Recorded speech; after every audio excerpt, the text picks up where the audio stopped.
Olá pessoal, tudo bem? Então hoje eu vou fazer uma dissertação sobre o capítulo 1 de Hebreus.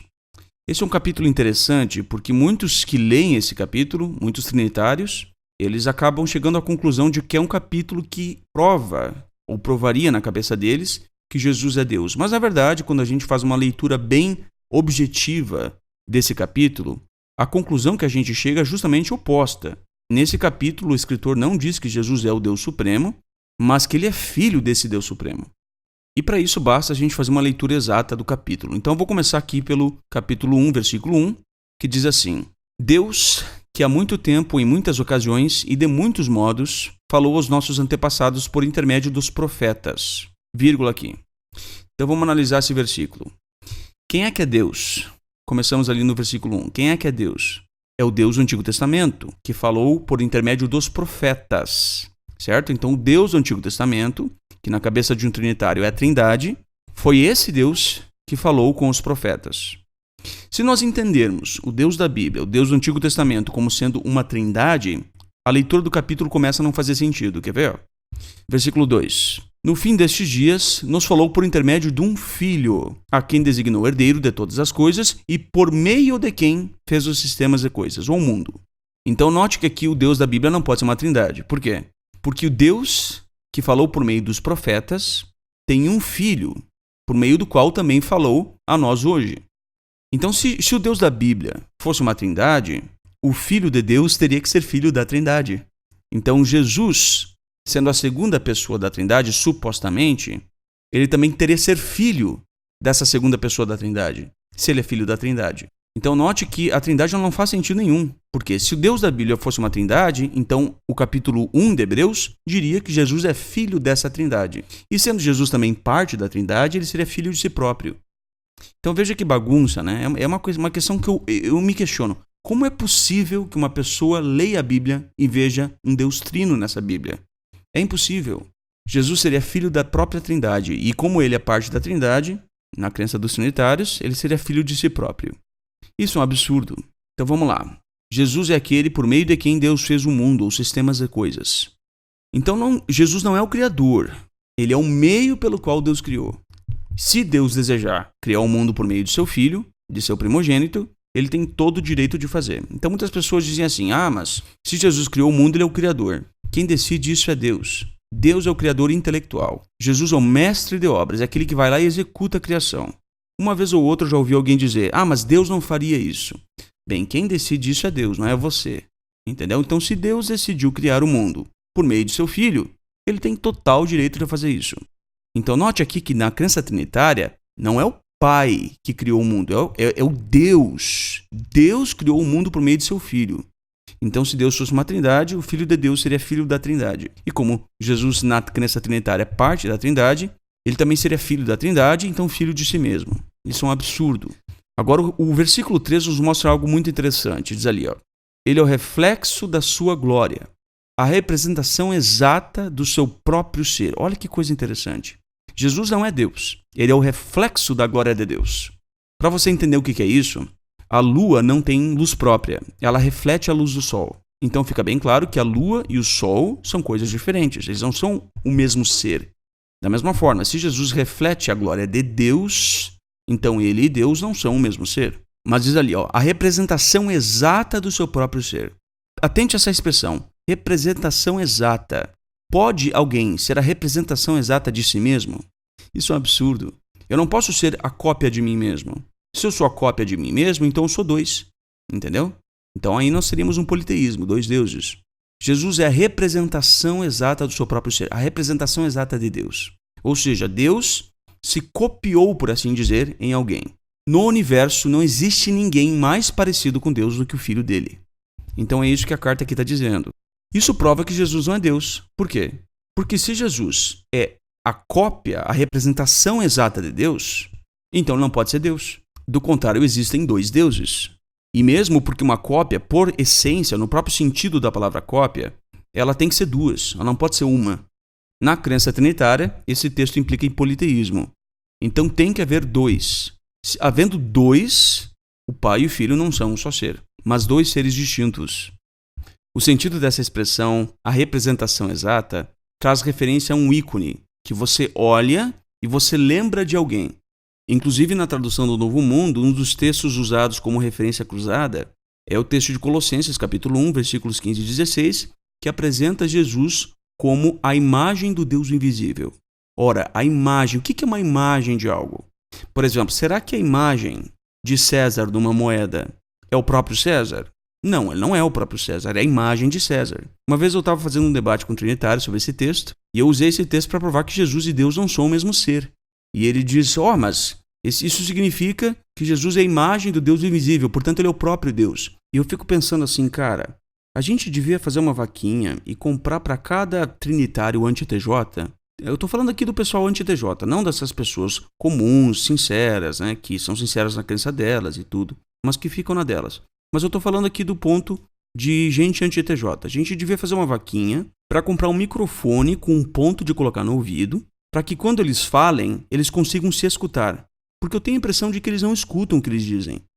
Cara, se Jesus é a imagem de Deus, então ele é o quê?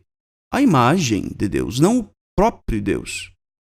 A imagem de César numa moeda é o próprio César? Não, não é o próprio César. Mas ela faz referência a César. Então, quando você olha para a moeda, você se lembra de César. Porque a moeda é feita após César, ela temporalmente é posterior ao César. Uma cópia é algo temporalmente posterior àquilo do qual se copiou. E a partir daquela cópia, você olha e você tem nela uma referência à pessoa do qual ela foi copiada. Então, se Jesus é a imagem do Deus invisível, a representação exata de Deus, então ele não é Deus. Mas a representação de Deus, a imagem de Deus. Então raciocina comigo. Pode uma cópia ter a mesma idade daquilo do qual se copiou? É claro que não. Por quê? Porque se ela tiver a mesma idade do original, então ela não é cópia, ela é original. Mas agora o que é que o texto diz? Que Jesus é o próprio Deus? Não. Que ele é a representação exata de Deus. A imagem de Deus. O sentido dessa palavra em grego aqui, para representação exata, é uma imagem estampada. Assim como você pega um carimbo e você coloca ele em algum lugar e a imagem do carimbo é algo e o carimbo é outra coisa. São coisas diferentes, são dois seres.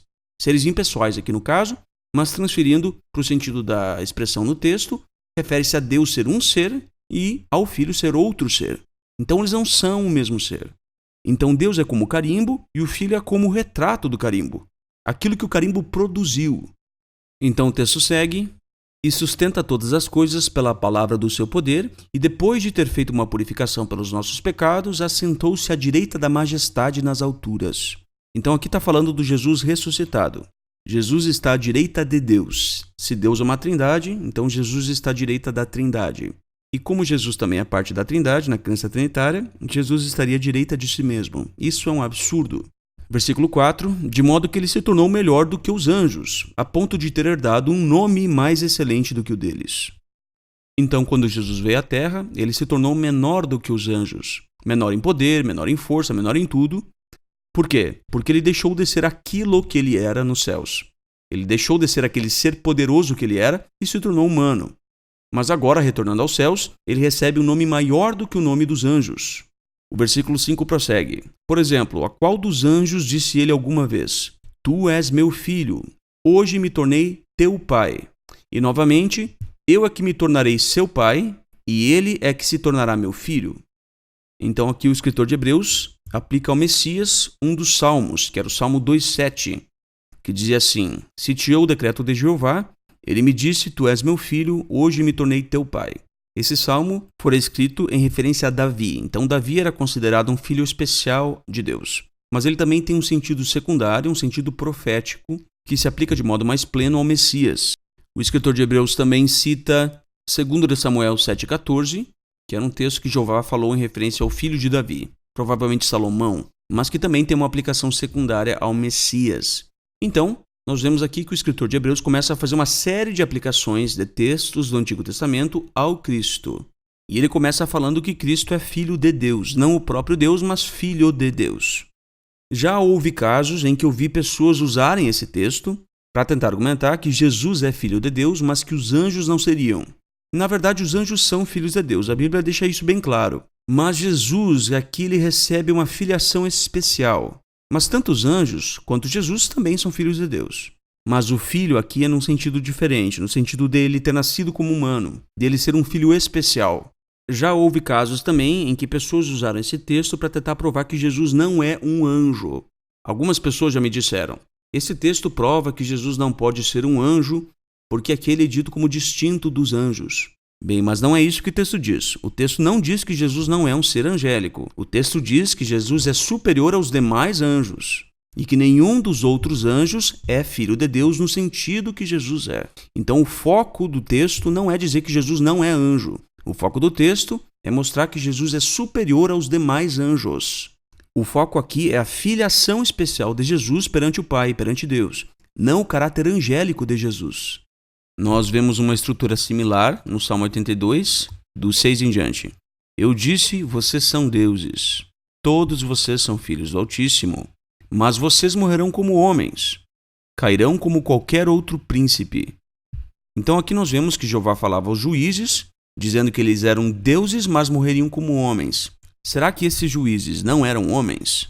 É claro que eles eram homens, mas eles estavam em uma posição superior aos demais homens. Por isso fala-se deles como sendo deuses, ou como sendo distintos dos homens. Mas ainda assim eles eram homens, apenas estavam em uma posição superior aos demais homens. Da mesma forma, esse texto não está dizendo que Jesus não é um anjo ou que os anjos não são filhos de Deus. Apenas que Jesus está acima deles em uma posição elevada. Mas Jesus é também um ser espiritual celestial, assim como os anjos são. Então o versículo 6 segue. Mas ao trazer novamente o seu primogênito à terra habitada, ele diz, ele Deus, e todos os anjos de Deus lhe prestem homenagem, ou curvem-se diante dele. Esse texto é uma citação do Salmo 97:7, que fala ali, todos os deuses o adorem, em referência a Jeová. Então por que aqui o escritor de Hebreus aplicou o Salmo, que era aplicado a Jeová, por que ele aplicou ao Cristo?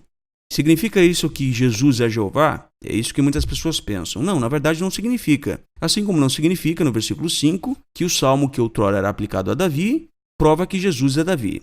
O escritor de Hebreus está fazendo uma série de aplicações de textos do Antigo Testamento ao Cristo.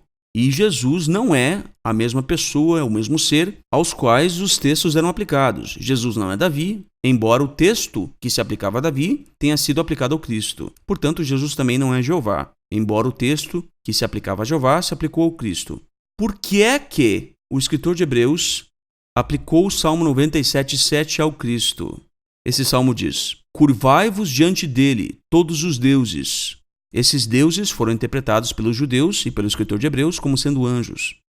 Por que é que esses deuses que se curvavam diante de Jeová, esses anjos, por que é que agora eles se curvam diante do Cristo? Por que é que o escritor de Hebreus usou esse texto para descrever a homenagem que Cristo recebe dos anjos?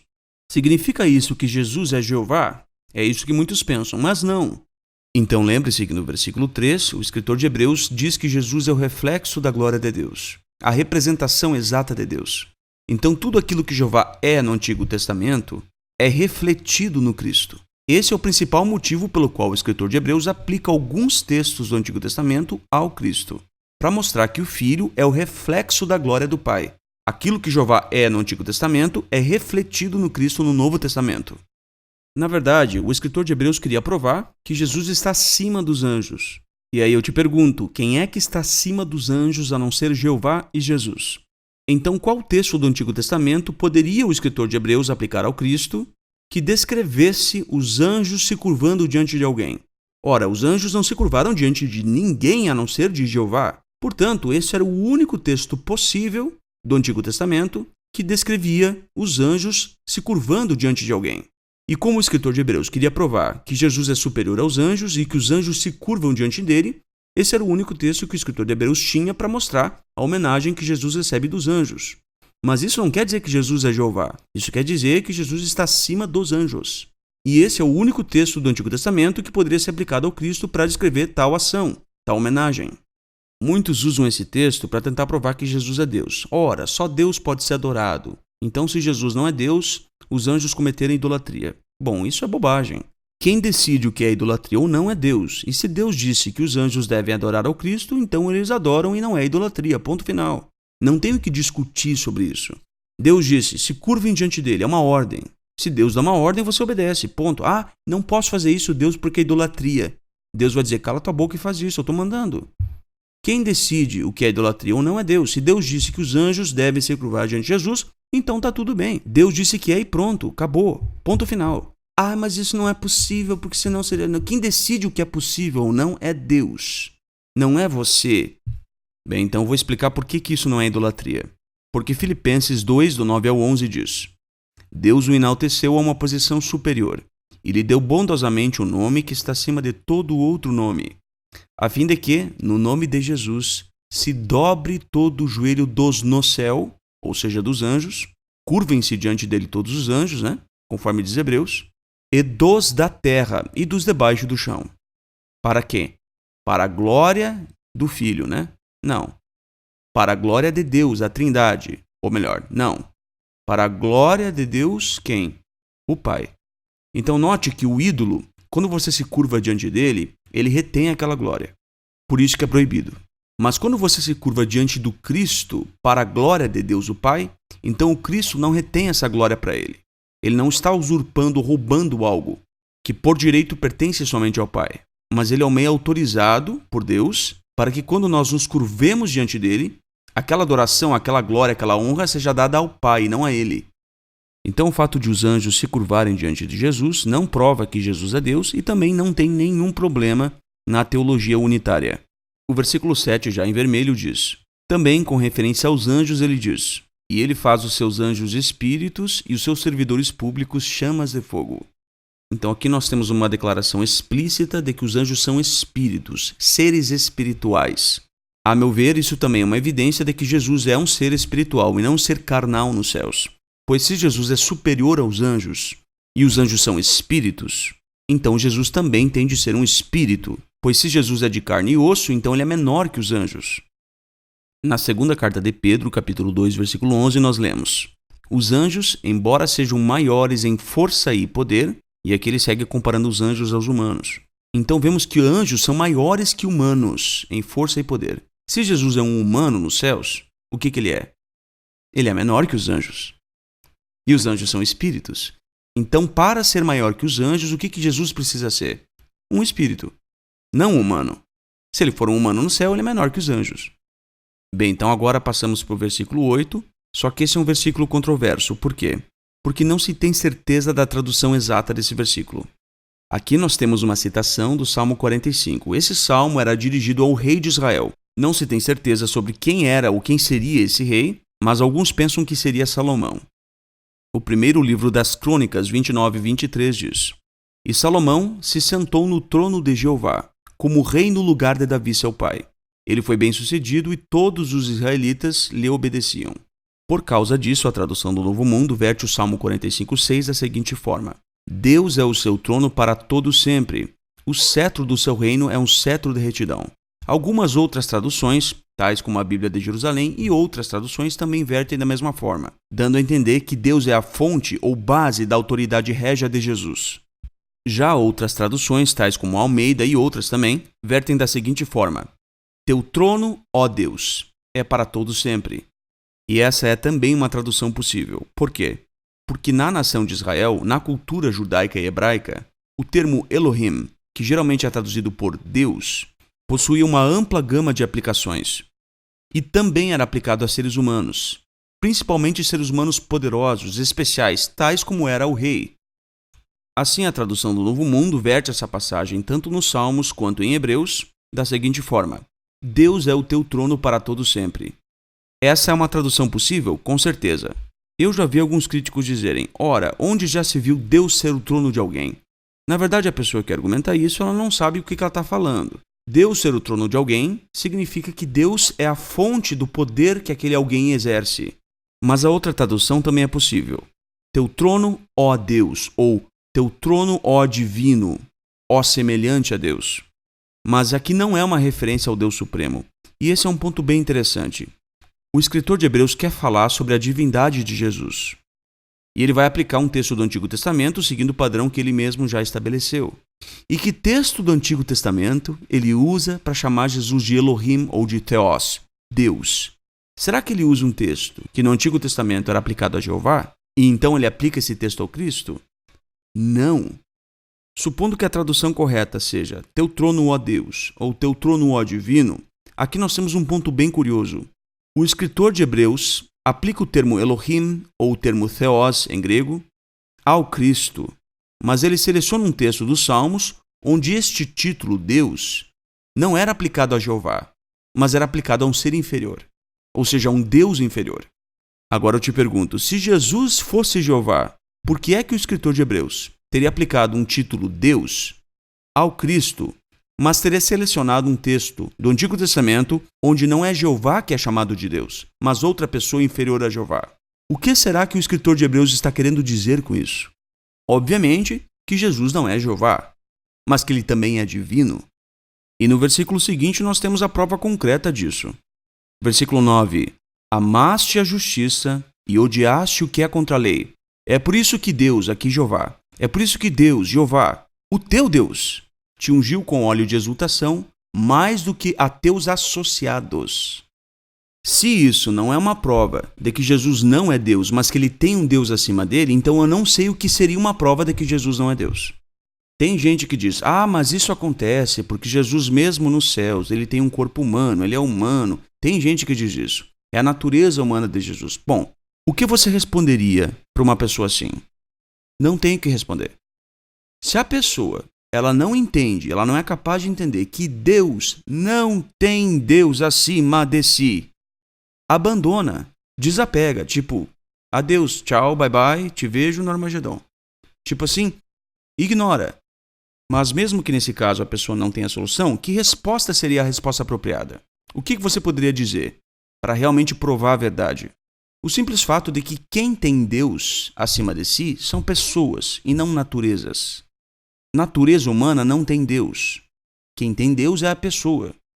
Eu digo Jeová é o meu Deus não porque eu sou humano. Eu digo Jeová é o meu Deus porque eu não sou Deus. Porque eu sou uma pessoa especial, a pessoa tal, e eu não sou Deus. Logo eu posso dizer Jeová é o meu Deus. Eu não digo isso porque eu sou humano. Eu digo isso porque eu não sou Deus. Passemos agora então para os versículos 10 e 11. E tu, ó Senhor, lançaste no princípio os alicerces da própria terra, e os céus são obras das tuas mãos. Eles é que perecerão, mas tu é que hás de permanecer continuamente, e todos eles envelhecerão qual roupa exterior, e tu os enrolarás assim como a uma capa, como a uma roupa exterior, e eles serão mudados, mas tu és o mesmo, e os teus anos nunca se acabarão. Esse texto se aplica a Jesus. Esse aqui é um dos melhores argumentos para provar que Jesus é Deus. Ele não prova que Jesus é Deus, mas pelo menos aqui existe um bom argumento. A maioria dos argumentos que os trinitários usam são bobos, mas esse aqui é um argumento interessante. Eu respeito quando a pessoa usa esse argumento. Aqui está dizendo que Jesus lançou os alicerces da própria terra, né? Enfim, será que isso prova que Jesus é Deus? Esse texto aqui é uma citação dos Salmos também, que também era aplicado a Jeová. Não prova. Por quê? Porque o versículo 2 diz que Deus criou as coisas por meio de seu Filho. Deus criou o mundo por meio de seu Filho. Por isso, sendo Jesus o reflexo da glória de Deus, o escritor de Hebreus aplica o salmo que outrora era aplicado a Jeová a Jesus. Por quê? Para mostrar qual é o papel de Jesus na criação do mundo. Sendo o Filho primogênito de Deus, a primeira criatura, ele estava ao lado do Pai quando o mundo foi criado. Então não existia ninguém que estava ao lado do Pai a não ser o Filho. Portanto, no Antigo Testamento, somente textos aplicados a Jeová, como Criador, poderiam ser transferidos e aplicados como reflexo no Cristo. Visto que nenhum outro anjo participou da criação dos céus e da terra, somente um texto que outrora era aplicado a Jeová poderia ser aplicado para ilustrar essa questão do reflexo da glória de Deus, da representação exata do seu ser, e do papel de Jesus como o meio pelo qual Deus criou o mundo. Outro ponto interessante é que o escritor de Hebreus não aplica a Jesus um texto que diz que Jeová não teve princípio, mas ele aplica um texto que diz que Jeová não terá fim. Curioso isso. Então esse texto não diz que Jesus não teve princípio, mas que ele não terá fim. Então a eternidade do Filho é futura. Os seus dias não terão fim, mas os seus dias tiveram princípio. Algumas pessoas usam esse texto para tentar provar que os céus e a terra, o mundo físico, um dia acabará. Porque ali no versículo 11 diz: eles é que perecerão, eles, o céu e a terra, né? Então será que o céu e a terra um dia acabarão? Na verdade, aqui nós temos uma figura de linguagem. A Bíblia deixa bem claro que a terra permanecerá para sempre e os céus também. Mas essa comparação, essa figura de linguagem, serve para reforçar a confiança de que os dias de Jesus não terão fim. Além do mais, vale reforçar que se Jeová não tiver nenhuma ação para com o universo físico, o mundo físico deixará de existir.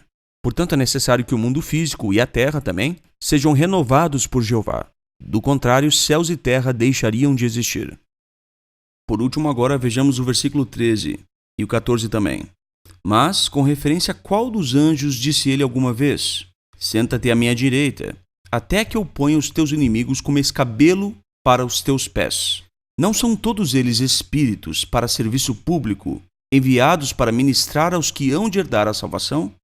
Então aqui nós vemos que Jesus não se tornou o rei logo após a sua morte e ressurreição. Pelo menos não o rei no sentido messiânico da palavra. Ele se tornou rei no sentido congregacional, no sentido do seu povo, da congregação. Mas aqui ele está à direita de Deus, até que Deus ponha os inimigos como escabelo para os pés. Ou seja, a partir de um tempo ele se torna o rei régio, que age em prol do seu povo. Na congregação ele já era rei. Bem, pessoal, mas o vídeo já passou dos 26 minutos e está ficando longo demais. Eu espero que vocês tenham gostado dessa minha análise que eu fiz aqui hoje.